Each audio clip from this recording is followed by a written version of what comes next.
Assalamualaikum warahmatullahi wabarakatuh. Salam sejahtera, salam sehat untuk kita semua. Dengan saya Bung Ropan. Kali ini saya akan berbicara dulu tentang IPL atau Liga Premier Inggris yang semakin seru untuk tim nasional nanti.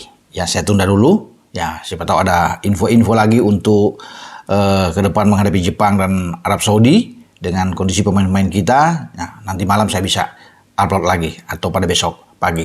Baik teman-teman, bagi Anda penggemar Liverpool.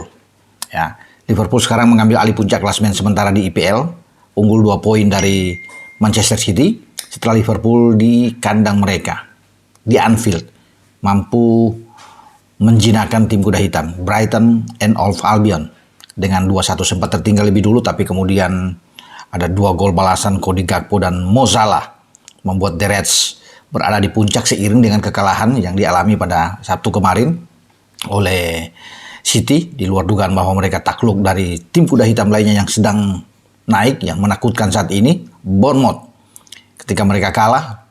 Dan ini membuat City pertama kali merasakan kekalahan mereka pada musim ini, karena sebelumnya mereka bisa memimpin klasemen, tapi kemudian ketika mereka kalah, Liverpool lah yang berada dengan 25 poin dalam 10 pertandingan. Liverpool mencatat 8 kemenangan, 1 imbang dan 1 kali kalah, sementara City yang turun di posisi kedua.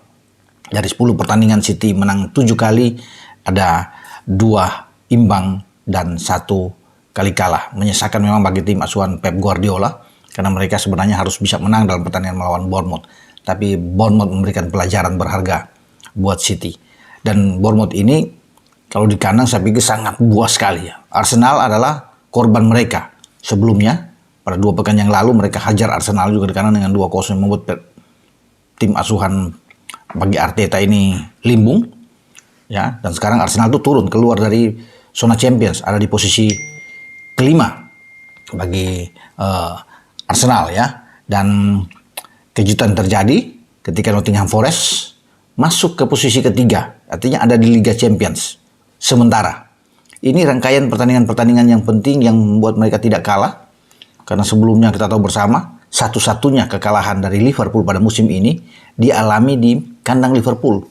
Di Anfield mereka dikejutkan oleh Nottingham Forest. Nottingham Forest bisa menang dengan 1-0 ya, saat itu. Dan mereka sekarang ada di posisi ketiga setelah membantai West Ham dengan 3 gol, ya, clean sheet buat mereka, ya, luar biasa. Tentunya gol-gol yang diciptakan oleh Chris Woods, kemudian ada Hudson Odoi di sana, dan pemain belakang Ola Aina di sana yang membuat tim asuhan Rui Pedro ya ini itu berada di posisi ketiga. Ya, luar biasa kalau mereka bisa. Tidak ada yang menyangka bahwa Forest sejauh ini ada di posisi ketiga. Mereka hanya menderita 1 kali kekalahan. Ya, Forest dari 10 pertandingan 5 menang, 4 imbang dan 1 kali kalah, nilai mereka 19. Kalau lihat dari sini mereka hanya 6 poin di belakang Liverpool pemuncak klasemen, dan kemudian ada 4 poin di belakang City. Ya, mereka mengalami satu-satunya kekalahan justru di kandang mereka. Ya, di City Ground ya mereka tumbang dari Fulham. Ya, kita tahu bersama. Fulham itu kalau melihat dari posisi ada di posisi ke-12 saat ini sementara klasemennya, karena Fulham itu memiliki nilai 12 dalam 9 pertandingan, tapi itu kekalahan yang buat mereka memang sakit ya bagi Nottingham Forest, karena di depan publik mereka gol Jimenez ya itu yang membuat mereka takluk di kandang. Chelsea berada di posisi keempat, naik sekarang posisi 4 ya, menggeser Arsenal, tim sesama London yang turun di posisi kelima. Walaupun posisi nilai mereka sama antara Chelsea dan Arsenal, sama-sama 18 dalam 10 pertandingan. Chelsea 5 kemenangan, 3 imbang dan 2 kekalahan yang dialami oleh tim asuhan Enzo Maresca kemarin ya. Ya, bagaimana mereka bisa bermain imbang 1-1 dengan MU di Old Trafford, dan sempat tertinggal lewat gol Bruno Fernandes lewat penalti, tapi 4 menit kemudian Caicedo yang bisa menyamakan kedudukan. Itu membuat MU semakin terpuruk saat ini pasca lengsernya Erik ten Hag dan diganti oleh pelatih ad interim Ruud van Nistelrooy. Ya, dalam 2 pertandingan terakhir di semua kompetisi Ruud van Nistelrooy belum pernah kalah setelah mereka menghancurkan Leicester. Ya, sekarang mereka bisa imbang. Nah, untuk pekan depan kembali MU akan menghadapi Leicester. Ya, mereka punya pelatih baru sudah diumumkan, ya, Ruben Amorim dari Sporting di Portugal. Tapi Ruben Amorim ini belum bisa bertugas. Mungkin sampai di pertengahan November, setelah 11 November lewat klausul yang ada, dia masih nukangi Sporting CP, baru dia bisa datang untuk bisa menangani MU. Ya, kita akan tunggu nantinya bagaimana pergerakan MU. Mungkin di bursa transfer dengan kehadiran seorang Ruben Amorim, mampukah mengangkat MU itu bisa naik? Paling tidak kalau untuk menembus zona Champions agak berat. Ya bagi MU, mereka berada di peringkat ke-13, 10 pertandingan sudah 4 kekalahan yang dialami oleh MU. Ya, ada 3 kemenangan dan 3 imbang. Ini yang membuat saya bilang tadi agak susah. Paling tidak bisa bersaing di posisi ke-5 ke-6 ya, untuk mengincar posisi di Liga Eropa itu pun berat karena di sana kita tahu persaingannya ada Tottenham yang kemarin juga bagus membantai Aston Villa dengan 4 gol. Ya, Tottenham ada di peringkat ke-7 saat ini dengan nilai 16. Jadi persaingan tuh ada Aston Villa sendiri di peringkat ke-6. Nah, ini rame, ada Brighton di peringkat ke-8. Ya, kemudian ada Bournemouth dan ada Newcastle. Jadi memang perjalanan MU agak berat untuk bisa menembus posisi juga Liga Eropa ini sulit kalau melihat dengan 4 kekalahan mereka pada musim ini. Mereka belum ketemu tim-tim yang kuat ya. Bahkan di kandang mereka dipukul Liverpool dan dipukul oleh Tottenham. Kalau mereka ketemu City ya bahaya. Mau Arsenal ini kan lebih bahaya. Ya, tapi saya berharap bahwa mereka bisa menang melawan Leicester pada akhir pekan ini. Dan ada pertandingan penting. City setelah kalah dari Bournemouth harus siap-siap. Mereka ke Brighton. Brighton juga sulit diprediksi ya.